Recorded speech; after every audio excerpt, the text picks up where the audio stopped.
आज हमारे पूरे सिरसा जिला की टीम, हमारे जो सिरसा जिला के जिला टीम के पदाधिकारी, प्रदेश के पदाधिकारी, हमारे बहुत ही सीनियर वरिष्ठ साथी आज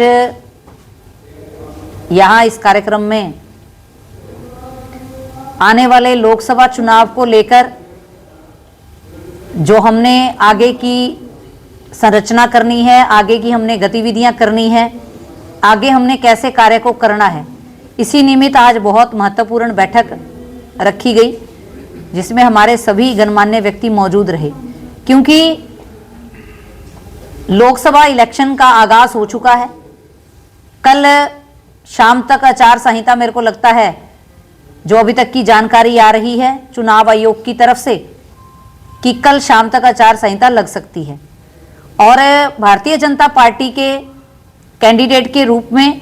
डॉक्टर अशोक तंवर जी को हमारा यहाँ का चुनावी प्रत्याशी बनाकर भेजा गया है। हम पूरी भारतीय जनता पार्टी के सिपाही इसी तैयारी में हैं कि हमारे प्रत्याशी का हम भव्य स्वागत करते हुए इस चुनाव का आगाज करेंगे और निरंतरता से, जैसे कि पहले से ही भारतीय जनता पार्टी आप देख रहे हैं कि लगातार अन्य माध्यमों से, हमारे मोर्चों के माध्यम से, हमारी मेन पौड़ी की तरफ से अलग अलग कार्यक्रमों का आयोजन किया जा रहा है। जिसमें पिछले ही दिनों ने आपने देखा होगा कि गांव चलो अभियान हमारा जो रहा, उसमें हमारे जो कार्यकर्ता हैं वो गांव में हर एक घर तक पहुंचे, हर एक व्यक्ति तक पहुंचे। इसी तरह से ही हमारे जितने भी मोर्चे हैं, महिला मोर्चा के माध्यम से हम लोग ने मोदी मैराथन दौड़ की, महिलाओं के अलग अलग विधानसभा वाइज बड़े सम्मेलन हुए जिनको आप सबों ने बखूबी देखा कि कितनी अच्छी संख्या के अंदर ये कार्यक्रमों का आयोजन हुआ। भारतीय जनता पार्टी का हर एक कार्यकर्ता बहुत उत्साह के अंदर है,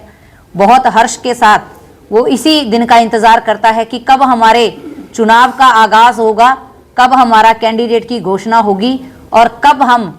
एक बारात के रूप में हमारे दूल्हे का स्वागत करें और बारात के रूप में हम लोग बारात चढ़ने का पूरा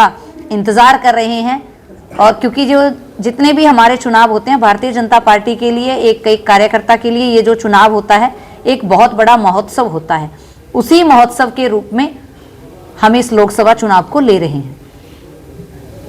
मैम, क्या कुछ एजेंडे लेकर भारतीय जनता पार्टी मैदान में उतरी है? भारतीय जनता पार्टी का हमेशा से एजेंडा रहा सबका साथ सबका विकास, पारदर्शिता के साथ नौकरियां देना, पारदर्शिता के साथ बच्चों के भविष्य के बारे में सोचना, पारदर्शिता के साथ हर एक वर्ग को साथ लेते हुए उनके लिए उनके लाभकारी योजनाओं को बनाना और धरातल स्तर तक लागू करना। और भारतीय जनता पार्टी ने जो कहा है वो करके दिखाया है और आगे भी भारतीय जनता पार्टी का यही एजेंडा है कि जो भी कमिटमेंट हमारे घोषणा पत्र के माध्यम से, हमारे शीर्ष नेतृत्व के माध्यम से हमारे बीच में आती है, हम उसको पूरा करने का पुरजोर प्रयास ही नहीं करते, उसको करके भी दिखाते हैं और करके दिखाया है।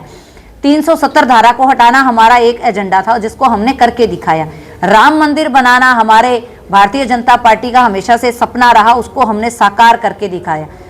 जितने भी ऐसे बड़े बड़े 3 तलाक को हटाना था उसको हटा के दिखाया। और आगे भी जो हमारे भारत देश के हित के कार्य होंगे उसके लिए भारतीय जनता पार्टी वचनबद्ध है और अपने वचनबद्धता के साथ इस काम में लगी है कि कैसे हमने भारत को एकजुट, जो हमारे किसी न किसी रूप से